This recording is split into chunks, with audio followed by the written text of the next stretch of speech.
Chamber pressure looks good. Following up. Roger, roll, Atlantic.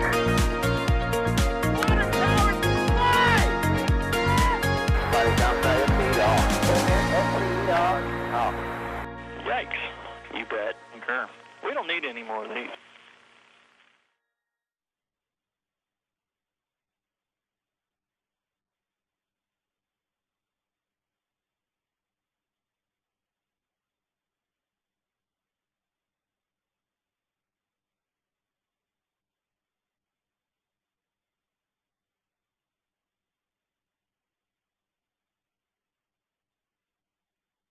But we are hoping.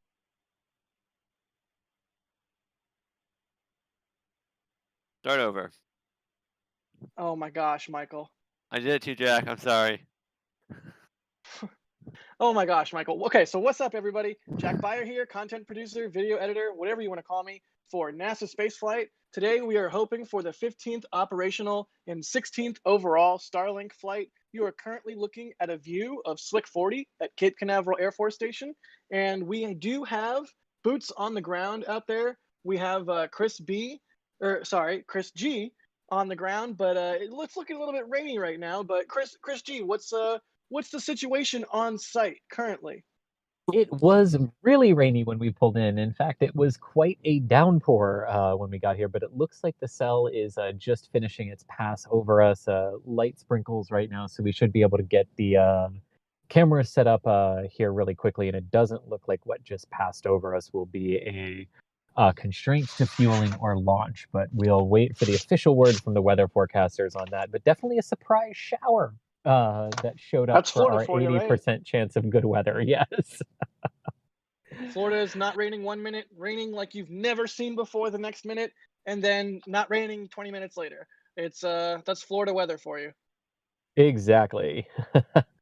Honestly, of all the things I miss from living in Florida, that's probably the number one thing. Is those mid-afternoon or just random intense rainstorms. We do not get a lot of rain here in Los Angeles, so a little bit. I know it can be frustrating for you out there trying to set up gear, especially when it's not weather sealed or whatever. But it is nice. Grass is always greener on the other side of the fence.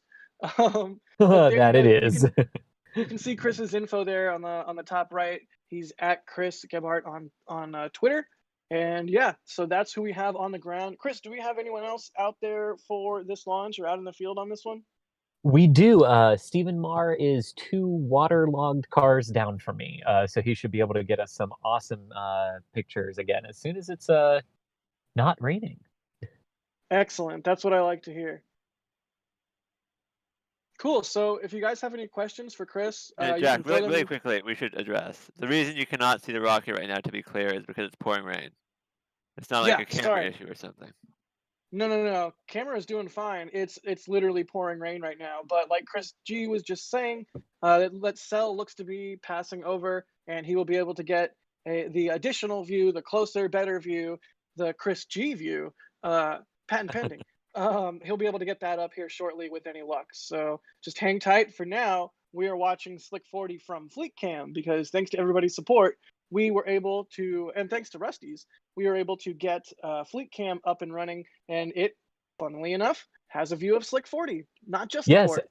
Yes, indeed. And a big shout out to Rusty's, because driving down here, I got super hungry for dinner because we were doing a Starship live stream and I totally forgot to eat. And driving down was like, why am I hungry? But Rusty's came through. So Rusty's was Nice. a good dinner. Yes.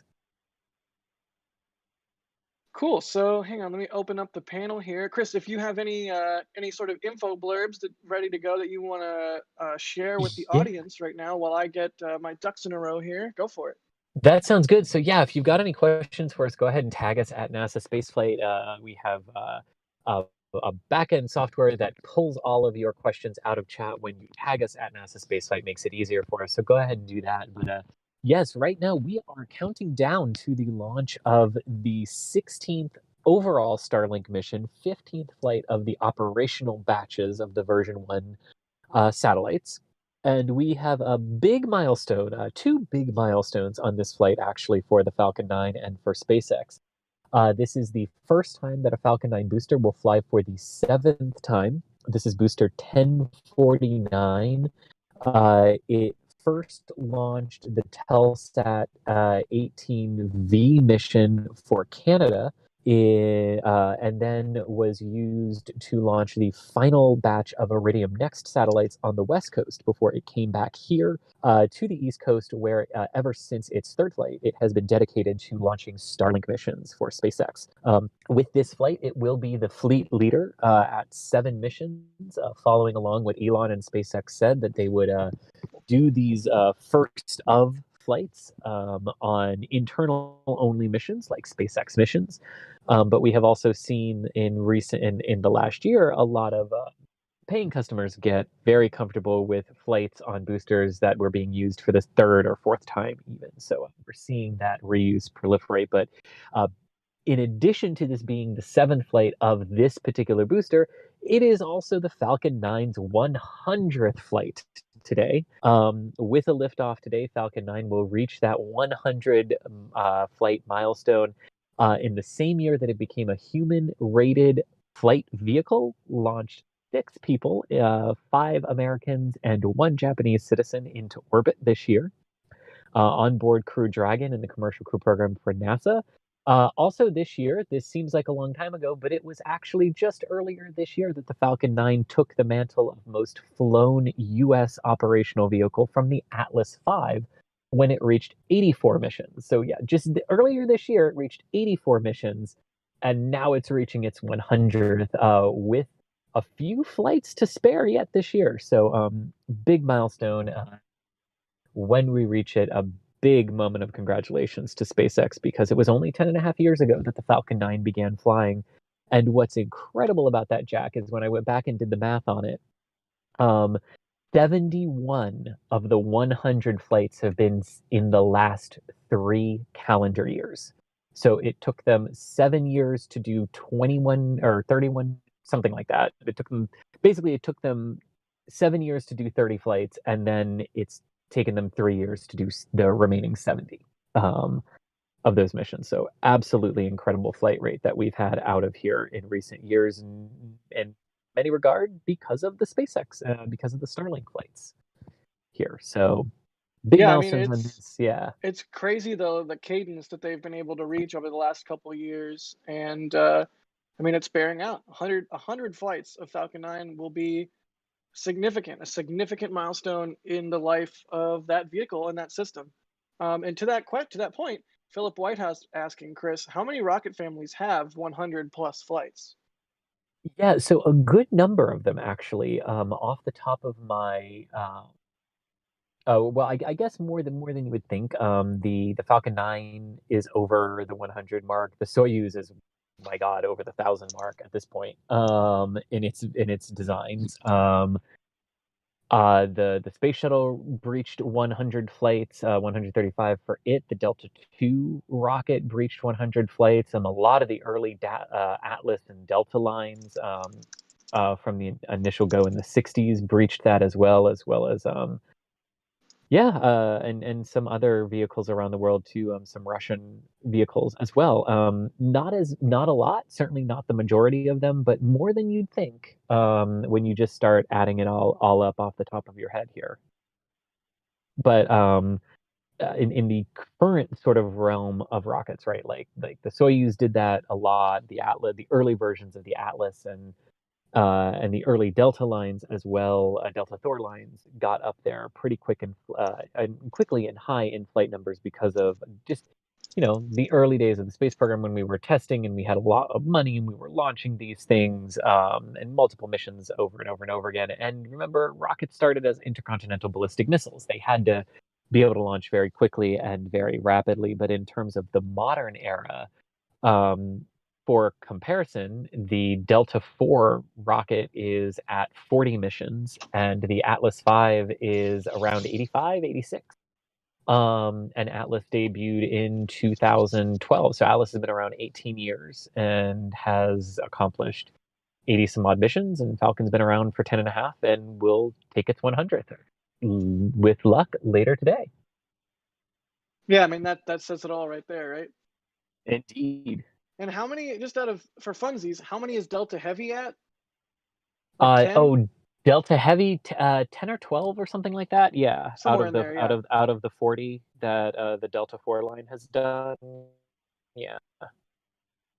It makes it. It's a It quick makes and it dirty off the top of my head, so don't take that number as gospel. But for sure. I bring that up because in a similar way though, Falcon Heavy has only existed for like 2-3 years now, and it's flown 3 times. And Delta Heavy has existed for what 10 plus years or so, something like that. And it is flown 10 times. So you can just see the flight rate in number of years the systems have existed versus number of times they've flown. It's a good question there, Philip. People asking if there's fireworks in the background. I haven't seen that, but I haven't They're been talking looking about the to. lights on the tower. Okay. Oh, the like aircraft avoidance lights on the lightning towers. Yes. That'll do it. Look at that bird go. Let's see. Frank Peters asking, any lightning, Chris? No lightning that I have seen, no. And it looks like the cells that were causing the rain have mainly passed over us. It's a very, very light drizzle right now. I'm gonna give it an extra minute here just so the equipment doesn't get wet as I'm taking it out of the case, and then I'll go ahead and get our gear set up. But looks like the weather has indeed passed, and we might be able to get good weather, but we will wait to see. They should be very close to the start of, or rather, we should be coming up here in about 10-ish minutes, right, Michael? On Yes. yes, exactly 10-ish minutes. I was trying to get back to the screen with the preview on it to see the countdown clock. Yes, 10 minutes almost exactly until the fueling is set to begin, so we should know more then. I mean, Chris, if you do have the NSF cloud unmuted, you will hear the callouts. Ah, very good. Let me make sure I have the cloud unmuted. Yes, I do. Excellent. And then in the same kind of vein, talking about lightning, Chris. Yes. Joshua Benchmoy asking, if it rains on the pad and then stops raining at the pad, can they still lift off? Yes. So rain before liftoff is not a constraint or anything like that. What might be a constraint if we had lightning, and I want to stress we don't, that I see here. If we had a lightning strike actually impact one of the 4 lightning protection towers that you see there flanking Falcon 9, that might be a cause to stand down just to make sure the lightning strike didn't adversely affect the vehicle, even though the lightning towers are designed to channel all of that energy away from the pad. A lot of companies usually like to take a little time and review the data from the vehicle after a lightning strike just to make extra careful when we have things like that. But no, rain itself is not a constraint if it gets out of the way in time.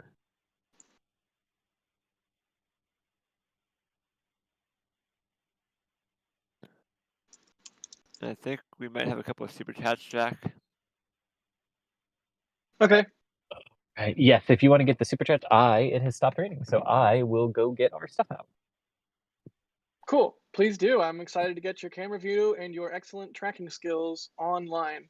Let's see. Well, we will have to have the clouds get out of the way for that. Young men yell at clouds. Yes, Joe Ponte, exactly. thank you so much for the $2. Rough Rider Show, thank you for the $5. It's one of those names we see pop up a lot. They say, long time no see. Which booster do you think will go in the Rocket Garden at KSC? That's a good question for Chris G. Rough Riders, I'm going to throw this one back into our queue, and when Chris is done setting up his camera, we will ask him that. I have no idea. Michael, you may have an idea. You feel free to chime in if you like, but I think that's a really good question for Chris G. So we will hold that. Thank you, Rough Riders, for the $5 super chat. Moldy Space, thank you for the $2 super chat. Moldy, another one of those names that pops up a whole lot. Thank you so much, buddy. They say double the NSF streams, double the silly super chats. I mean, accurate. And then Daniel Stein with a whopping and Daniel Stein with a whopping $20 saying double order of Gator Bites for Chris. There you go. Thank you so much, Daniel Stein. Nice. You there? Sorry, I thought I had muted my microphone there. Sorry. You're good. No worries. Okay. And then let's see. Aaron Huslage, another one of those names we see pop up a lot. Also, I recognize that name from our member Discord. What up, dude? Thank you for the $25. Huge amount of support there. Thank you for being a member, and thank you for the super chat. Seriously, and to reiterate, we super appreciate all the super chats, but our members are like the MVPs. Is that a sports thing people say? Yeah, most valuable players. Our members are absolutely key to what we do. So, and the super chats, and you viewers that aren't super chatting or members right now, you don't have to donate money to be important. Just tell your friends about us. Hit like, hit subscribe. So thanks to everybody who's watching right now, and thanks to everybody who's supporting right now. And Brad Kuhn, thank you for the $2. They say, what is the cost savings of reusing a Falcon 9 versus new? That might also be a good Chris G question.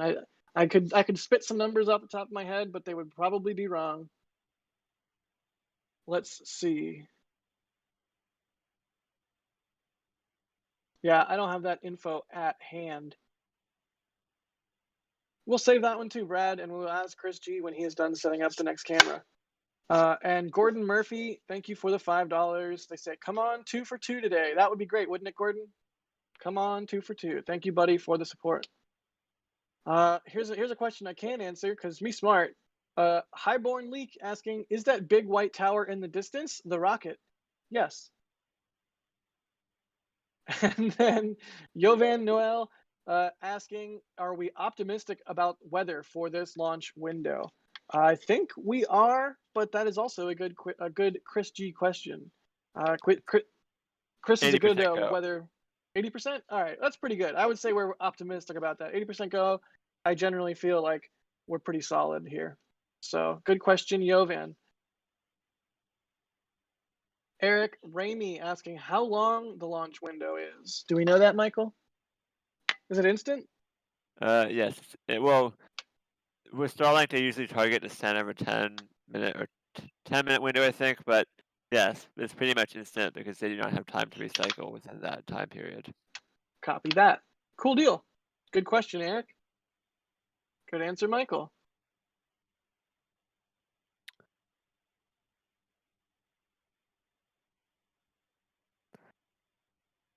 Let's see. Dragon's Eye 2020 asking, is the booster going to land on a drone ship? Is this is a drone ship landing, right? Not an RTLS? Yes, Correct. it is a drone ship landing. Of course, I Still Love You is 635 kilometers northeast of the pad, waiting to catch the booster.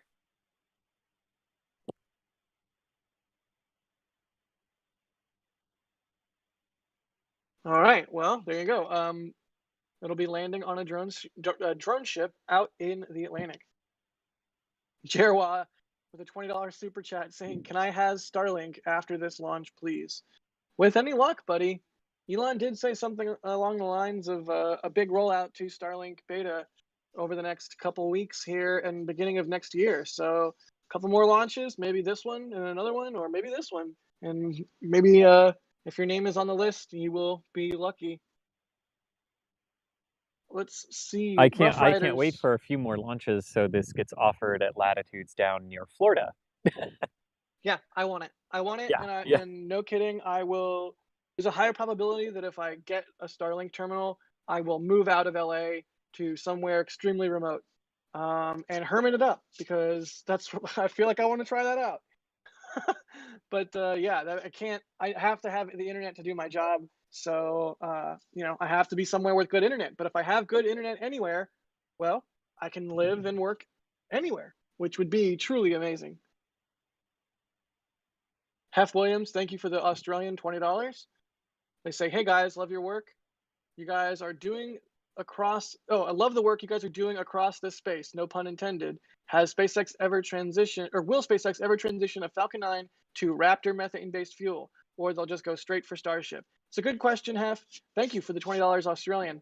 I think it's safe to say they would never put Methalox or Raptor into a Falcon 9 form factor. Raptor is tailored designed for a Starship type vehicle, and And yeah, there was a little bit of a talk. I think there was like an Air Force research study about doing a Methalox upper stage with a smaller subscale Raptor, but that was just a study. I mean, there's all kinds of studies. I'm pretty sure there was like a Tory Bruno tweet a little while back that they had studied Vulcan Heavy. So there's all kinds of trade studies all the time that does not necessarily make reality. So no Raptor, no Methalox on Falcon 9. That's what Starship is for. Because by the time you do all that, you have essentially an entirely new vehicle, and you might as well just design a new vehicle from the ground up at that point, anyways. And really, the hard part here is one, I guess, turbo pump or turbine in the turbo pump coking, and two, second stage reusability. I think neither of which are good to address with Falcon 9 due to one, the Kerolox, the kerosene fuel being more prone to coking because it's less efficient, and go for propellant load. Oh, there we go. Awesome. Yay! And Chris, with that, we have your excellent view up. We can see what you see right now through your camera there at the you're at the causeway, right? I am indeed at the causeway, yes. Excellent. So yeah, thank you for getting that set up in a hurry for us so we could get that view. Now, there you go, guys. Now, Fleet Cam is great and all, and it's nice that it has a view of the pads. That's actually really nice. It's super cool and super useful. But the real view is now online. Thank you, Chris. You are welcome. Yes. Give me one quick minute to get the other things set up for DOS, and then I'll be ready to answer some questions here as we head toward. And I heard the call out that we'll go for prop load. Yeah.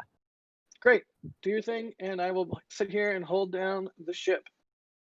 The Pro Diamond, the flashing lights near the rocket, are aircraft avoidance lights for the lightning towers there. Those 4 towers are lightning towers. They prevent lightning from hitting the vehicle, at least in theory. And yeah, those lights are for standard tall structure aviation need flashing light, if I'm not mistaken. I could be wrong. Kaz Irving asking if they'll be able to see the launch in Atlanta. I'll save that one, and I'll ask Chris that one here in a moment. That's another one that he would know, that me not being there, not being the boots on the ground, and not being a big Florida launch guy these days. Chris G will have a better answer than me on that one. I'm not even quite sure what the azimuth of this one is, which way it's going to go. Let's see. Robert Miller with a question about a shortfall of gravitas, which we know to be the next name for the next drone ship that will be commissioned, but we haven't seen it yet.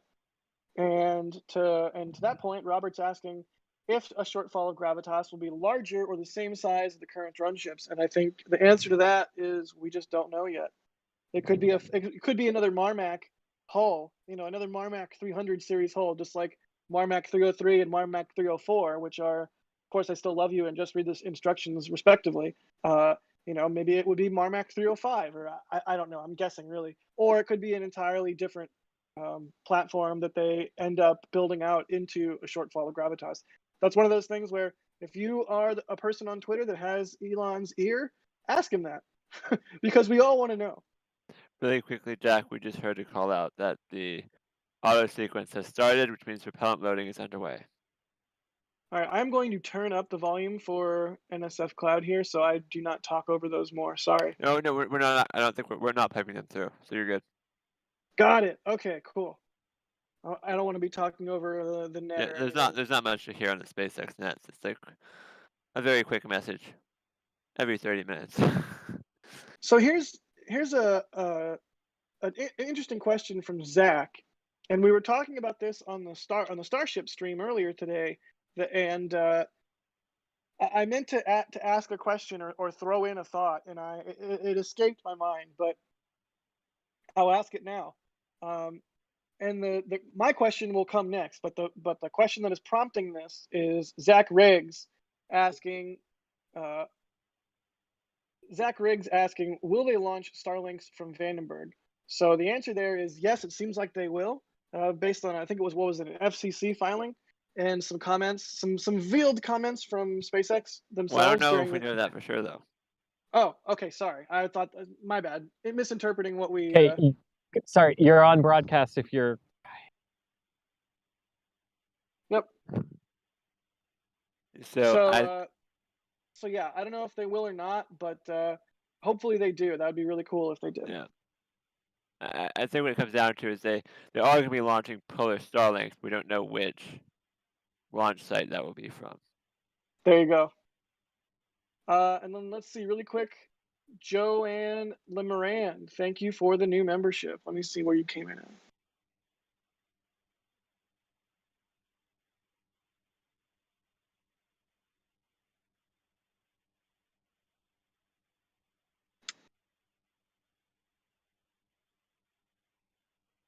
How come under NASA spaceflight, when you search it on YouTube, the thing under that is NASA Ariana Grande? I'm so old. It doesn't make sense. Okay, let's see. NASA spaceflight. Bam. Sorry, I didn't have the YouTube stream up on my thing, but I do want to properly thank our new member.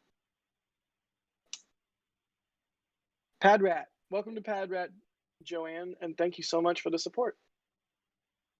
So, Chris, do we have you back now? No worries. All right, keep doing your thing. Let's see. Kaz Irving asked earlier. I'm back. Sorry. Yes. Cool. No worries. Still muted. Kaz Irving asking earlier if they can see the launch in Atlanta, and Flight Club, Declan chimed in and mentioned me on Twitter, and they said yes, it will be visible from Atlanta. So there you go. Go outside, look up. Hopefully you see it. So Chris, I got a couple questions for you here. Rough Riders Show wanted to know, which booster do you think will go to the Rocket Garden at Kennedy Space Center?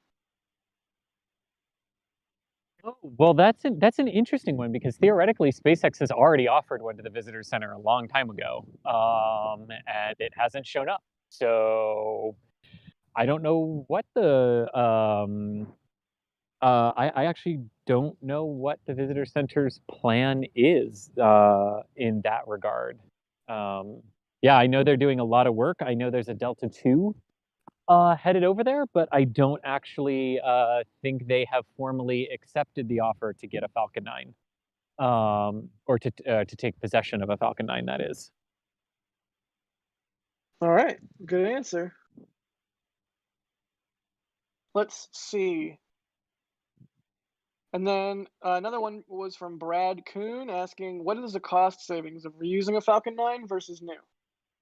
Yeah, so this is a good question. So based on what we know from contracts that have been released, right? So SpaceX says that a brand new Falcon 9 costs about $60 million.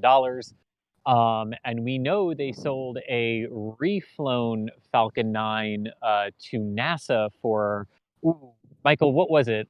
In the 40s? Yeah, In the I think 40 million range? they were trying to undercut Pegasus. Yeah, that was the launch that was supposed to go to Pegasus, and it didn't. Yes, yes, indeed. But it offers, but it does offer a bit of an insight, though, into that pricing structure, because we know that NASA missions, especially science missions, carry added launch costs, because NASA likes to add on things that are more than just the baseline that's offered by SpaceX and the Falcon 9. So we know that's a little bit, so we know that includes all of those extras that NASA missions and science missions like that need, which makes that $40-ish million price range really interesting, because it probably means it's in the low 40s to high 30s. When if you were just going for basic launch, I just want to buy it so I can get to orbit. But yeah, that's what we know right now from the released information. Good stuff. Thank you, Chris. You can see those vapors coming off of Falcon 9 now. Chris, you might have to, can you check to focus slightly? I think it might be slightly out of focus. Yes, I can. Yes. And Han Cruzinga saying, love the live stream, guys. Such an exciting time for us spaceflight enthusiasts. Greetings from the Netherlands. Well, greetings, Han. Thank you so much for the 10 euros. It's awesome that we can share this stuff with people around the world. That's kind of one of the coolest things that I think we get to do. I mean, rockets themselves are awesome, but sharing the excitement for the future and for spaceflight and something optimistic and fun in a world filled with horrible things at times is really nice. So thank you for the $10, which will help us continue to do that. And Hup Holland. That's a thing people say, right? Hup Holland. And Frank Sullivan, thank you for the $10. They say, thanks for doing this. Keep it up. Well, Frank, with your $10 of support, we indeed shall. Thank you so much, buddy. And thank you to everybody tonight who has become a new member and gotten those sweet perks like chat emoji or Discord access or what have you, whatever membership level you came in at. And of course, thanks to everybody who's just watching right now. Hit the like button if you haven't, hit the subscribe button if you haven't. Why not? All kinds of streams. I mean, this is our second stream from today, so no shortage of space content from NASA Spaceflight. And we will have a daily video with replay footage of that static fire that happened earlier today shortly after this launch happens.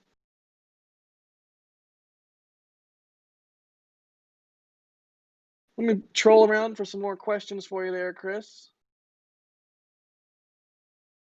Christopher Goetti asking, can I see it here in Central Virginia? Yes, you should be able to actually. Based on its trajectory that it's going, you have a shot of seeing second stage flight. Yes, if it's clear. Super, super cool. So definitely go outside and look up Christopher and note, Christopher, note what Christopher said, that, oh, I'm so lame, that second stage flight. So if you see it launch and on stream or what have you, and you don't see it immediately, don't fret. It's going to take a minute for it to get high enough and for it to stage so that you eventually do see it. It'll take a little bit.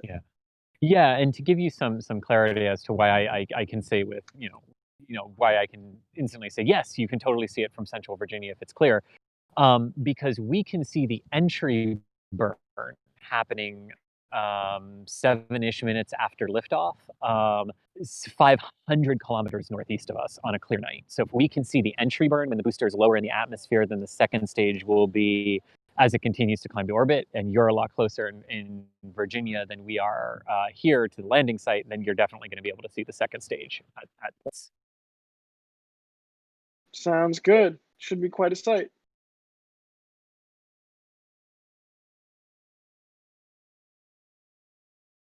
Let's see, what else we got here?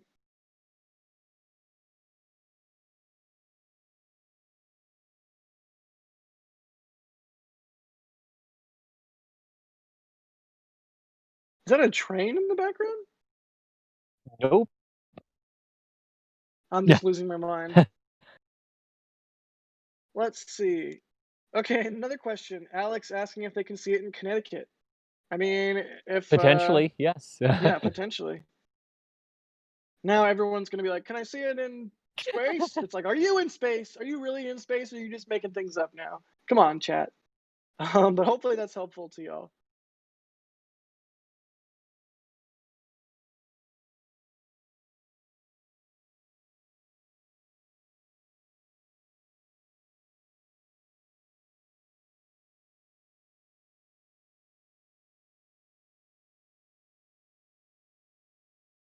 Let's see, what else we got? How many Starlinks are on board today? There are 60 Starlinks on board today, so this is a full complement of the version 1 satellites going to orbit. Packed flight. Okay, cool. Starlink number 44 in this stack is like, oh geez, I thought I was gonna have a middle seat unoccupied. That's good. Little baby Starlink packs in next to him, like, oh no, it's gonna cry the whole way to orbit. Oh, I'm a dork. Let's see what else we got. Nashville. I mean, that's like that's also on the East Coast, right? Kind of. It's sort of in that No, same line. Yeah, Nashville's pretty far inland, maybe low on the horizon, but yeah. Cool. Thanks. I'm just gonna. This stream is now where can you see stuff from.com. Yes, and I can say that I think Declan's gonna have a better answer for that than us. Jacqueline?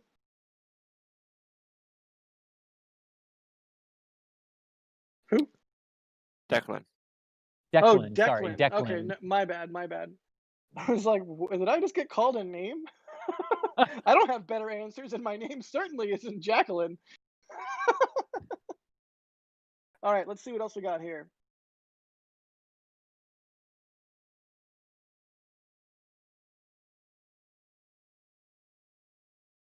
Daniel asking, how many launches will have to be performed to get coverage adequate for Starlink? Yeah, this is a good question. So they know they can do full global coverage, basically with 1,500 Starlinks in roughly 53-degree inclination orbits. So with this launch of number 15, we are well over halfway there, approaching 900. I think as of this mission, there will have been 893 Starlinks launched as part of the overall constellation. About 830 of them are the operational ones, and the remaining ones are the or sorry, about like 850 of them are the operational ones, but 893 total at the end of this mission, which would bring them over halfway there. And with each mission, as the satellites move into their proper orbits and they start to become operational, that's when that line of latitude starts to lower in the northern hemisphere and starts to rise in the southern hemisphere in terms of the global coverage map moving its way toward the equator. So 1500, and we're over halfway there. And I think it's kind of interesting to say that it was November of last year, I believe, that the first operational round of Starlink satellites launched. So we're halfway there in about a year. So they're meeting their targets because they said this year for initial coverage, and that's more or less borne out. So we're getting there. All right. I mean, halfway, not bad. Right? Halfway better Goalie than no Bear. way. Yeah, absolutely. Or like just starting, or any other amount other than anything more than halfway. Obviously, obviously. Goalie Bear asking, why do we not see the train anymore? The train. Oh, the train of Starlinks after liftoff. Yes, so you totally can still see that. After liftoff, I just think the ones the planes they've been launching into and the times they've been launching into have not been conducive to really see those in those immediate moments after launch. But it was just Here comes I the think vent, sorry. and yeah, here comes the 10-minute, the T minus 20-minute vent. But yeah, no, I mean you can still see them. It's just the launch has to align at a place where that visible train pass comes over populated areas at just the right time of day.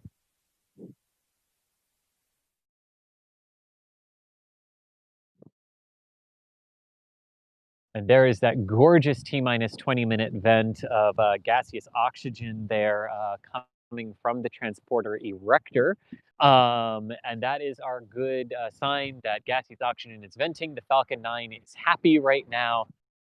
And things are proceeding from the technical standpoint toward a liftoff at 2113 EST, which is 0213 UTC today.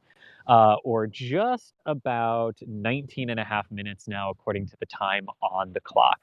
So right now, they are in the final stages of loading the RP-1 kerosene into the second stage. Fueling of the second stage is accomplished first by loading the RP-1 kerosene and closing that out, and then starting the load of liquid oxygen, whereas on the first stage, RP-1 kerosene and liquid oxygen are loaded simultaneously and have been ever since the 35-minute mark into our count. Yes, so that's just how they fuel the Falcon 9 for liftoff here. But we should be good to go hearing those callouts as we head toward a launch here in just under 20 minutes from now.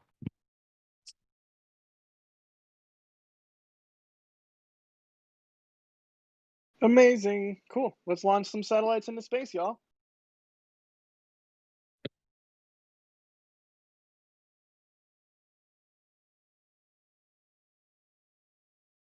Alrighty, and if you have any other questions about this particular mission about Falcon 9, in general or Starlinks, go ahead and tag us at NASASpaceflight in chat. That definitely helps us see those questions quickly.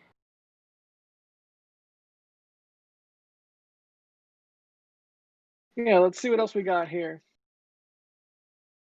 I'm trying to secure the tripod. It got really windy here after that storm line came through. So trying to lock it down because the wind has actually been blowing the camera around a little bit. Do your thing. There Do we- your thing.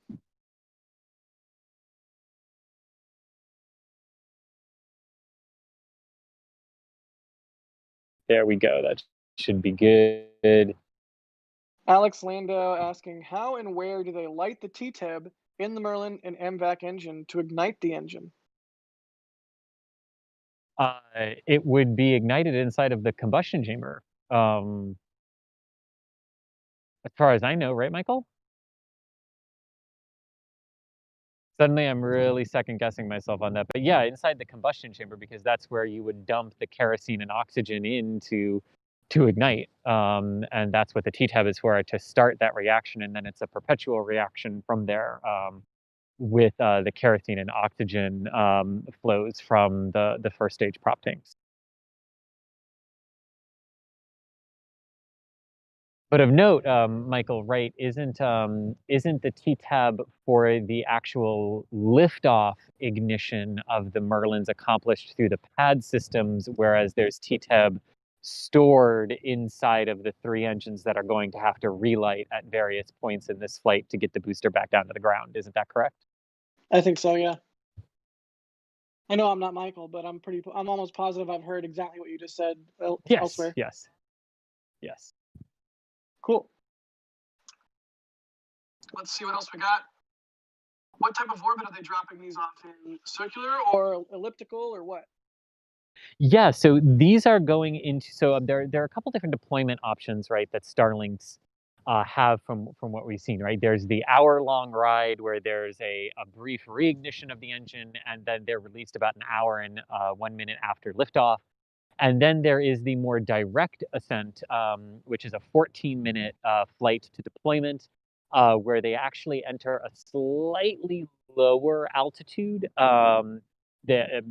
In terms of the low end of the orbit, the perigee end of the orbit, in order to facilitate the deorbiting of those tension rods that hold all the satellites in place as they launch, that then have to release for the satellites to fall out like they do from the top of the first stage. But this is following that particular profile, so it is an elliptical orbit, roughly 350 by 185, if I remember it roughly correctly. Is the target insertion orbit for these 15-minute flights to deployment. So a relatively quick flight of Starlink today.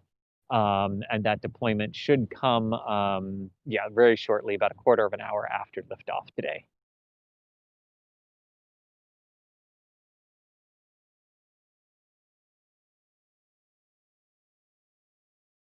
Alrighty, and at 14.5 minutes to go, I must have missed the call out over the net, but that means that we are loading liquid oxygen into the second stage, and that propellant load into stage 2, that RP1 kerosene, has been is complete at this point, as they continue to load both kerosene and oxygen into the first stage of Falcon 9. Cool deal.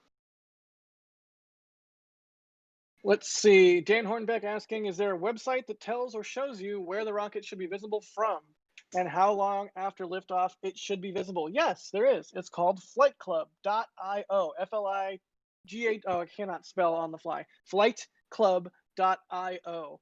It's a great website. It's run and developed by Declan, a friend of the show, friend of the channel. And yeah, go check it out. Flight Club is an invaluable resource. It even has resources for photographers who are trying to frame shots and whatnot. I am a Flight Club subscriber on their Patreon, and I absolutely use that to plan my shots at times. So definitely super cool, not just for photographers, but also for regular people wanting to get an idea of what should be visible from where, when. It's an invaluable resource. It also helps from those of us who have to track them as they lift off to have that data ahead of time and have a good generalized knowledge. Like, I mean, I use it when we're going to be at a new location, right, that I'm not familiar with, or a launch azimuth that isn't really usual from here. And it's a great tool to try to figure out, even from where we stand at the press sites in the causeway, of, hey, what's that high point of that arc going out of here going to be? Yep. When you're standing here on the ground, because that's really important depending on what shot you're going for. Totally. Yeah, very good point. Good question all around. Infinite Puffin, thank you for the 2626. They say something for the cause. Thanks for all you do. Infinite Puffin, thank you. Another one of those names that pops up a lot. And also, I noticed that you tend to do interesting numbers, like it'll be 1313 or 2626, but either way, you have been seen, Infinite Puffin. Thank you so much for your support of this channel, your repeated support of this channel. Thank you so much. And as we're getting closer to launch, we're 12 minutes out. If you're watching the stream, if you're enjoying the stream, hit the like button, hit subscribe if you're not already. I'm just going to go ahead and say it. Shameless plug. Do all that stuff because it helps us do what we do. So if you like this and you want more of it, hit the like button, hit subscribe. If you want to buy merch, we've got a merch store. If you want to support the channel in other ways, we've got, the super chats, of course, but we've also got the YouTube membership program. So don't forget the YouTube membership program. It is absolutely awesome. We've got the membership Discord at Capcom level and above. We've got all kinds of good stuff. So check it out. If you feel like supporting the channel, that is how you can. So thank you, everybody, so much for that support.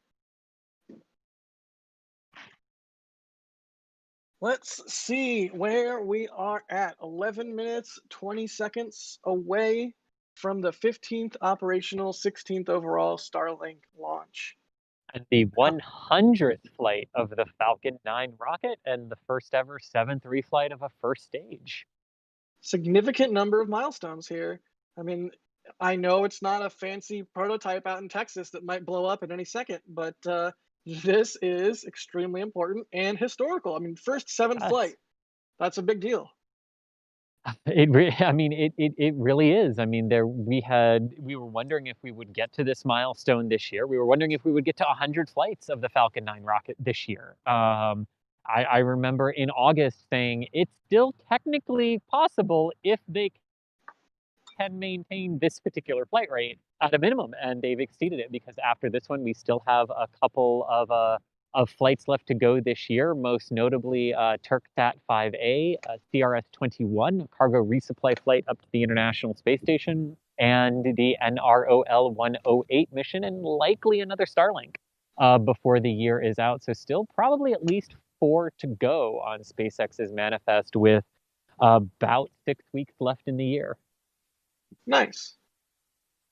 Look at that robot feed. I know, isn't it gorgeous?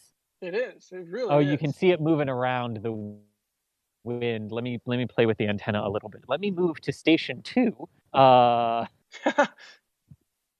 picture you putting your hands in a glove box, like the classic nuclear, like it's a hood, and you stick your hand like into the box through the big, thick black gloves, and you're manipulating some sort of radioactive material. But really, you're just messing with the robotic camera that Das and you did a late night rendezvous a little while back to do a handoff in what was it, like a Walmart parking lot or something?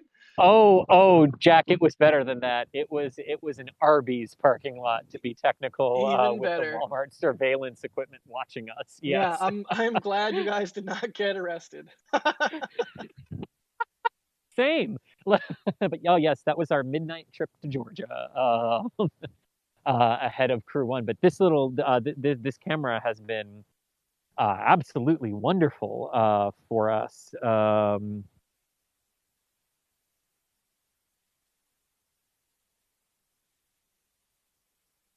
Sorry, you still there? Yep, still here. We got Okay, you loud and cool. My phone did something weird on the with audio. I didn't know if it had dropped me or not. Cool deal. No worries. Sherlock Holmes asking, do you ever think they'll try and recover the MVAC booster, the second stage? Yeah, so this was an initial idea that they had, right, when they were looking at making the entire Falcon 9 fleet reusable, first stage, second stage, and payload fairings, which obviously they have succeeded with the first stages and the payload fairings. But basically, it became too difficult, and it was going to become prohibitive cost from a cost perspective to do that investment into making that second stage recoverable, because it would have to survive atmospheric reentry and splash down into the ocean or be caught. And then Starship started to come along, and Starship is ultimately designed to, in a way, make Falcon 9 obsolete. It's rare that a company tries to make its current workhorse obsolete, but that's what they're going for, because what they'd love to do is transfer things over to Starship. But that's still years away. But when that really started to become a thing, they said it's not worth the time and the investment to make the second stage recoverable and reusable. Makes sense. Yeah. And an insane amount of the launch cost is the first stage to begin with. I mean, it represents a significant chunk of the price point for rockets. So getting that back, and the payload fairings, because there's $6 million you can use over again, over and over and over and over again, instead of throwing it away, you can really start to see where that cost savings can come in. Cool Loving deal. the dual feeds here from the robot and the remote. The R squareds are dueling it out here. The robot squareds are in battle with one another, technical battle. Now, see, there's the YouTube series, Technical Robot Battles of History. See? It's it's funny you say that, because I've been watching Robot Wars on YouTube lately. Fun fact, Chris, I feel like a really Nice. old person for saying this, but all of the shows that you knew and loved but hated because there was like 20 minutes of filler every episode for like 5 to 10 minutes of goodness, you can now watch on YouTube without all of the malarkey. You can just watch the good stuff. So I have been absolutely Marky, love bathing. it. I've absolutely been bathing in Robot Wars and other things like that. So yes, I fully support more robot battles, whether it's camera robots or what. Excellent, excellent. And do we have any other questions in our queue here as we head toward the 5.5-minute mark ahead of liftoff today? Yeah, let's see what else we got here. We already answered the question about what orbit they're going into. We already answered the question about okay, let me just ask you again. How many Starlinks will they have on orbit after this launch? 893 will have been launched, this mission included.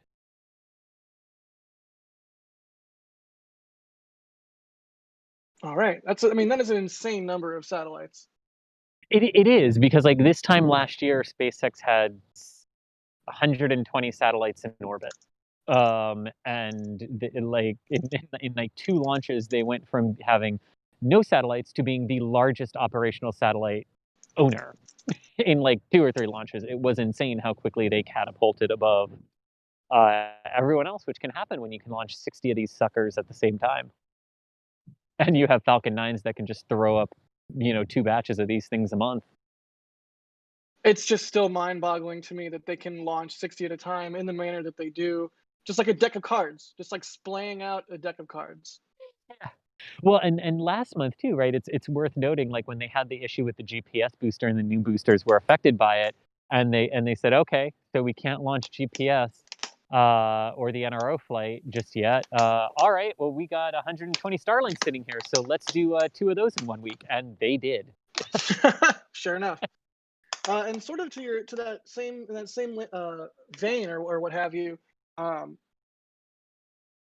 Let's see, CCBR Activix asking how many of the engines on the vehicle have been replaced in the previous 6 flights. Now I don't think we know Ooh. the answer to this, but they did do some vehicle engine swapping. I don't know about this one specifically, but like you said, there was that engine issue recently, and then there were ramifications to that. Yeah, this one specifically, they haven't said, although in particular, this booster was not affected by the issue we just saw them solve. and everything that cropped up on the GPS booster, and was since mitigated with that flight going successfully, Crew 1 going successfully, and the Sentinel-6A mission going successfully from Vandenberg. But no, SpaceX has been really tight-lipped about what they've replaced on the boosters that have reflown. All we know is that they replace when they have to, otherwise it's a refurbish. But that's really all we know for certain. Alrighty, in 2.5 minutes to go, and we just heard them call out a Pogo bleed verification over the net, so things are continuing to count down there toward a liftoff here in just a couple of minutes. Superb. I don't know if I'm ever going to get used to this whole process. I mean, I can be calm and cool and collected for hours at a time. Trust me, I can. I know you might not believe it, but I can. But no, we start to get under in around 2 minutes, and I start to get sort of nervous, and I can't think straight, and I get butterflies in my stomach because this thing is going to go to space, and it's going to go like Mach 25 to do so, and that is not playing around. So, Chris, if there's anything that you need to do to get your ducks in a row, feel free, and I'm happy to cover for you in the meantime. And then I know we'll switch over to your audio, right? Yeah, let's have Chris go on to camera audio. Yep, let's do camera audio now. I'm going to mute Discord. Great. Stage 2 locks closeout. Just heard. Awesome. So really quickly, Sean Barr, thank you for the 420 Canadian. They say thanks for the coverage. And Daniel Stein, thank you for the $28.58. They say $20 after YouTube taxes. Thank you so much, Daniel Stein, for the thoughtfulness and the support there. Thank you, everybody. Really quickly, minute to go to launch. We'll switch over to Chris's audio, and I will shut my face. But thank you to everyone for your support. Thanks, members, for your support. And yeah, see you guys on the other side of this.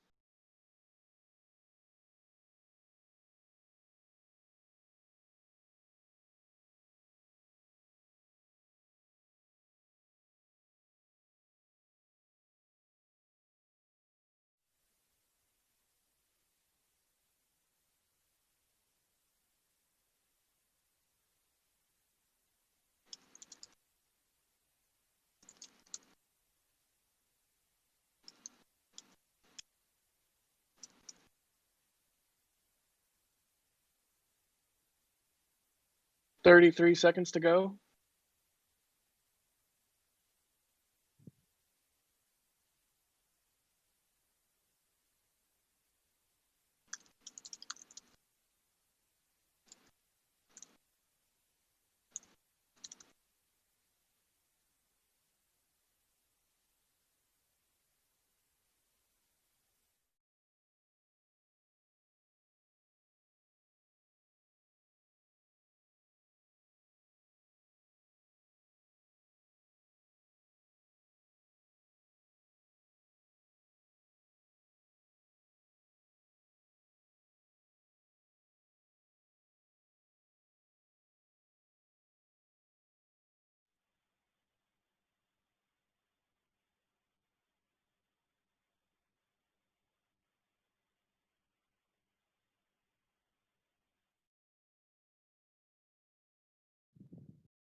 All right, you can see Falcon 9 heading into the clouds there. Look at that beautiful contrail.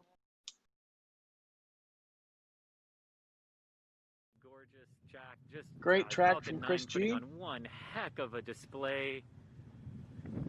Looked like a great track from Fleet Cam too.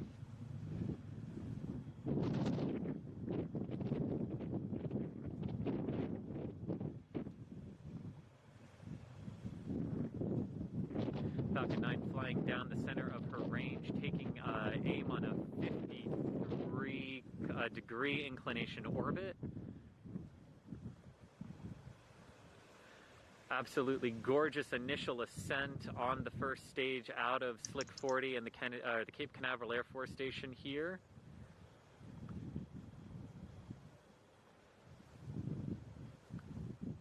Standing by for the cutoff of that first stage and the ignition of the Merlin vac engine on the second stage.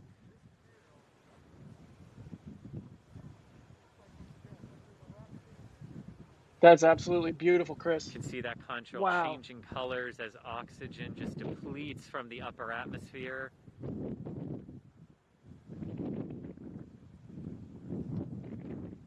And there is booster engine cutoff, separation,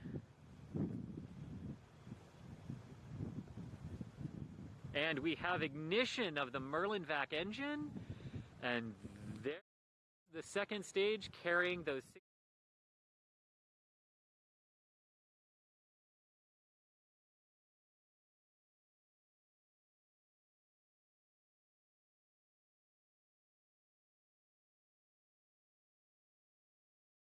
And Chris, let's get you back onto Discord audio, please.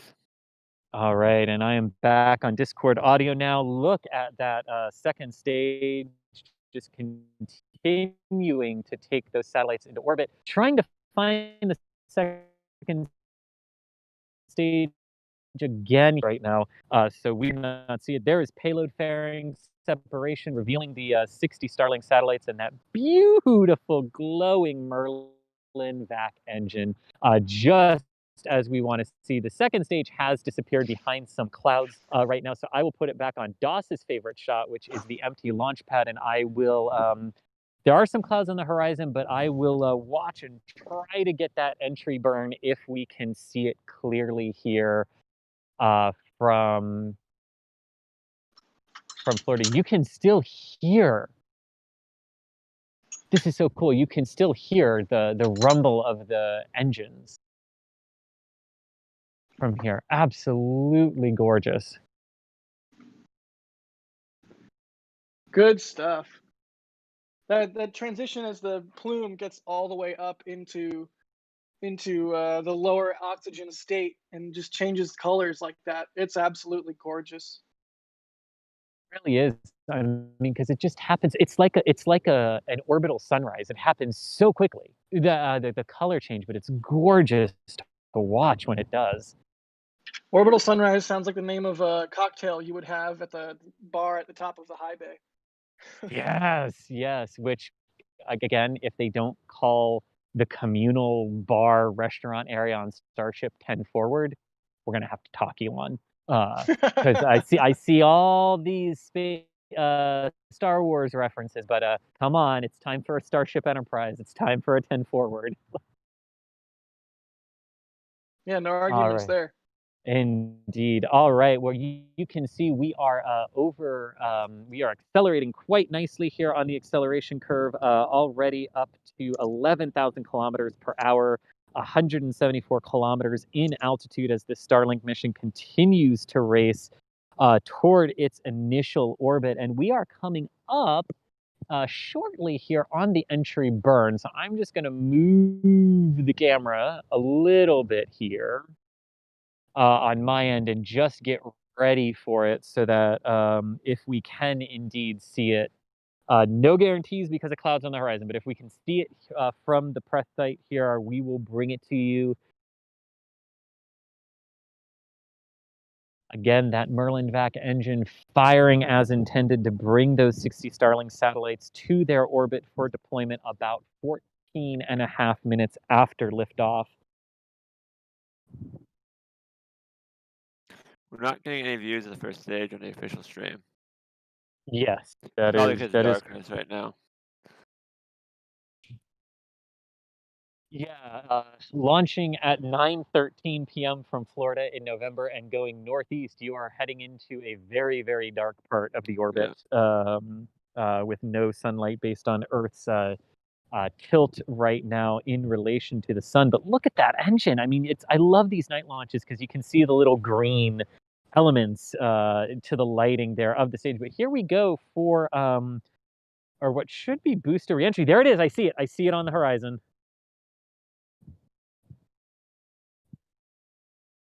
Where is it? Ah, come on, come on. Well, I could see it, but it shut down. We could see it, but I could not get it in view fast enough. But we did see the entry burn occur from the press site here at the ITL Causeway on Cape Canaveral. There it is happening on your screen. And the cutoff, as expected, entry burn shut down. So that stage headed for the drone ship. Of course, I still love you. And just what we like to hear on those callouts, nominal trajectory. There's not a better phrase during a liftoff than in the actual powered phase of flight than to hear nominal power, telemetry, and guidance. Yeah, the last thing you want to do is be adding on energy in the wrong orientation or direction, even slightly. That's not a good thing at all, No. right? Because then you're going to have to null that out in some way, and you might not have that margin, and it's just, yeah, you want a nominal trajectory at all times. Yep, because if you yaw a little bit to the right or the left and you're not supposed to, suddenly your inclination's off once you get the engine cut off. All right, and we can hear the booster is below the speed of sound now as it drops toward the drone ship. So we are standing by rapid succession. We should have landing of B1049 for the 7th time and engine cutoff shortly thereafter on the Merlin vacuum engine on the 2nd stage. So here it comes. Let's see if they can get B1049 back in time.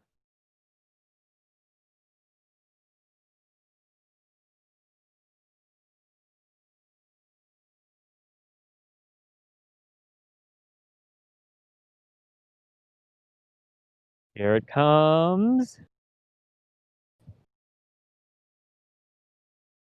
Decent video, and there it is, sitting on the drone ship. There is booster 1049 back for a 7th time, a successful 7th reflight of a booster, and we are standing by. There is the cutoff on the Merlin vac. Now standing by for good orbit confirmation.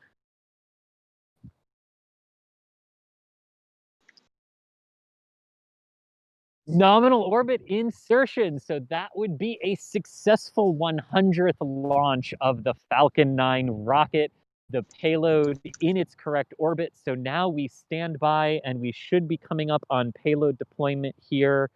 About 14 and a half minutes, give or take a few seconds there after liftoff. So just about 5 minutes to go to payload deploy, but that was cool. That was an epic launch, 7th reflight of a booster, and 100th flight of the Falcon 9. I always love how Seco and booster landing burns, Seco second engine cutoff and the booster landing burn end almost simultaneously. Yes. It's like they're racing, right? Like the first stage gets down and goes, done! And the second stage is like, no fair, I had 2 seconds left.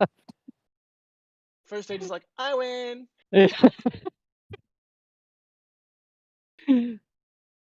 So you said how long until payload SEP? About 4 minutes now. The pre-published timeline was just under 15 minutes after liftoff would be the deployment of the satellites. Okay. So should be coming up here soon. It's amazing how quickly that engine bell like cools down back to gray after it just heats up so intensely during niobium, its firing. baby. I know. Jack, what is niobium? A metal? That's all I got for you. Seriously, I just know that it's a metal. You said it, so I was like, oh well, let's learn about whatever that metal you said was. All good, all good. But yes, did we have any questions that were left that we didn't get to? Let's see. Let me jump back over to our panel. Sorry, I'm in the middle of editing the daily video, or sorry, the static fire recap video from earlier. Let's see. Yeah. Yeah, so SpaceX has had quite a day. Right. Apologies if I've seemed a little bit distracted on this stream. just multitasking, right? There we go. Let's Yes. see. E16158813939 wants to know if SpaceX ever used Starship to put Starlinks in orbit, how many approximately could it launch? Oh, didn't we do the calculation on this at one point? Isn't it like 700 or 1,000 at a time they could put up? It's a large amount given the volume of available given the available volume inside of Starship's upper section there. It's quite a bit. It's quite a bit. Yeah, I think there's a Gwen quote that's something along the lines of 400 or something in that area. And I know that some people have probably done the math and theoretically that sort of thing. But yes, several hundred satellites versus the 60 on. I didn't catch what that call out was. I didn't catch what that one. Probably acquisition or loss of signal as expected. Copy. So yeah, basically several hundred Starlinks per Starship, which is a good, healthy number. And then Jason Knight asking, what is the estimated maximum usage of the booster? Ah, yes. So the boosters are designed, the Falcon 9 boosters are designed to be reflown 10 times and then be taken out of service for more detailed, thorough inspections. But they carry a 100 flight lifetime. Elon saying they could probably do more than that. But also important to note that Gwen actually came out earlier this year and said that they don't actually expect the Falcon 9s to get there in their flight rate. She was saying that based on the number of customers who still wanted new booster builds and the company's desire to eventually shift a lot of the launches that Falcon 9 does over to the Starship system. Makes sense. Yeah, I mean we always miss questions, right? I'll be off comms for 1 second, Jack. Cool. Well, yeah, we always miss questions. We try to get to all of them, but we never can because there's so many good ones. But those were the two remaining I had picked out in my queue. So, yep, that is it for our question queue for now. And a couple super chats really quick. Sven, thank you for the $5. They say, thank you for all your channel does, especially the commentators and Mary in Boca. Shout out to some other great people involved. Yeah, I mean, definitely a lot of people on the NSF team that make all of this work and people in the spaceflight industry that are, people that do what we do, people that other launch photographers in Florida and on the West Coast. And, it's not just about NSF. There's a lot of really great people covering this stuff. So definitely thank you for the support there, Sven. And Mark Service, thank you for the $5. They say, making history. We are, and we're, First Amendment for all of humankind. Long live NASA. Support and donate to NASA. Is there actually a mechanism to donate directly to NASA? No, because they're a federal agency. Yeah, I didn't think so. But here we go with payload deployment. Should be any second now per the timeline. There go the tension Bingo. rods. And away they go. Fly, my pretties, fly. This is a stack of 60 blue monkeys taking off into space. I don't think I'll ever lose the happy nerd factor of watching 60 satellites designed to bump into one another traveling 27,000 kilometers an hour. Thankfully, all going the same direction, or that would be really bad. But it's just so weird to still watch them go away like this after 15. After watching this 16 times, it's incredible. Yeah, I don't know if it'll ever get old, but it certainly isn't old yet. Definitely not. And then Mark Service, thank you for the $5. They say, thank you, Elon Musk and SpaceX. We are at first baby steps to becoming a post-planetary species. I agree with that, Mark. Thank you for the support. I totally agree with that as well. And unfortunately, that is going to wrap it up for us here at the Causeway. Cool. Because everyone is wrapping up really, really quickly since they already deployed the payload. And I really don't want to keep the very nice lieutenant who is out here with us here any longer than he needs to be. So I'm going to go ahead and pack it up from our end. But there you have it, folks. We will end on a shot of the previous booster sitting in Port Canaveral. That's not the one that launched today. That would be a record return to launch site for it if it was already there with its legs folded up. But that is the Crew 1 booster, which launched just over a week ago, laying on its side in Port Canaveral. And with that, that will do it for me, and I will turn it back to Michael and Jack to take you through the rest of the broadcast. Man, I think we're going to wrap up here anyway. Me and Jack have stuff to do, so thank you all for watching. That works too. Really quickly, I'm going to throw a link to your profile here, Chris, into chat. So people, come on, give me a clean link. Bam. There is Chris G's Twitter profile. You can see it on screen, but you can also see the link there in chat that I've thrown in chat. Thanks for everything, Chris. Get your butt out of Dodge there, so you don't keep anybody waiting. Good call. Thank you for the good track tonight. Awesome, my pleasure. It was a great launch, a great way to go into a holiday weekend here in the United States. Stay safe, everyone, no matter where you are. But especially if you are in the U.S. and celebrating our holiday here, please stay safe and stay distanced from one another, and so that we can all be back healthy and sound and ready for CRS-21 on December 5th. Can't wait.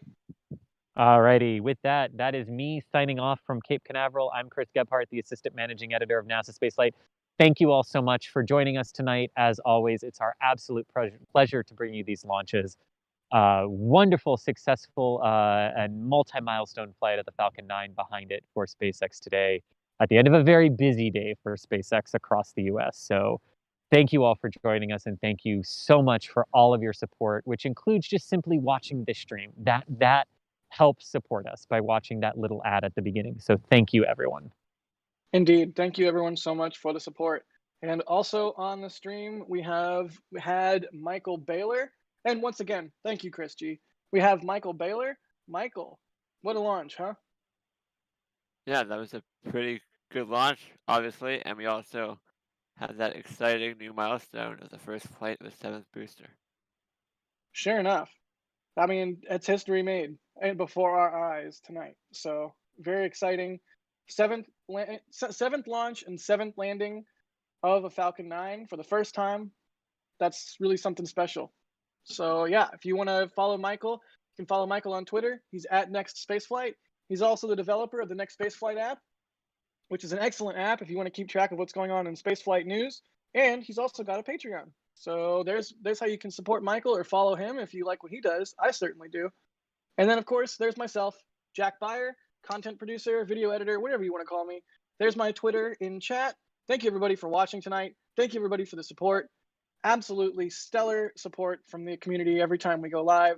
Really appreciate all of our members. Thank you to our launch directors. Thank you to our Capcom. Thank you to our pad rats. Thank you to our red team. Thank you to our flight engineers. Everybody, thank you so much for all of your support. I mean, look at that. We're looking at a Falcon 9 booster right now from FleetCam because we have support from viewers like you. So thanks for hitting the like button. Thanks for hitting the subscribe button. Thank you for the super chats and the memberships. And thanks for watching. Have a great night, everybody. 7th launch and 7th landing of a Falcon 9 for the first time. Absolutely stupendous. All right. Have a great night.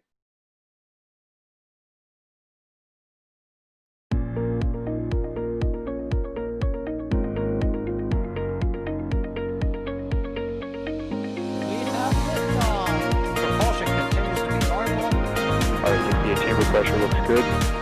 Following up. Roger, roll with planet. Water towers fly! Flight downside of speed off. Yikes. You bet. Concur. We don't need any more of these.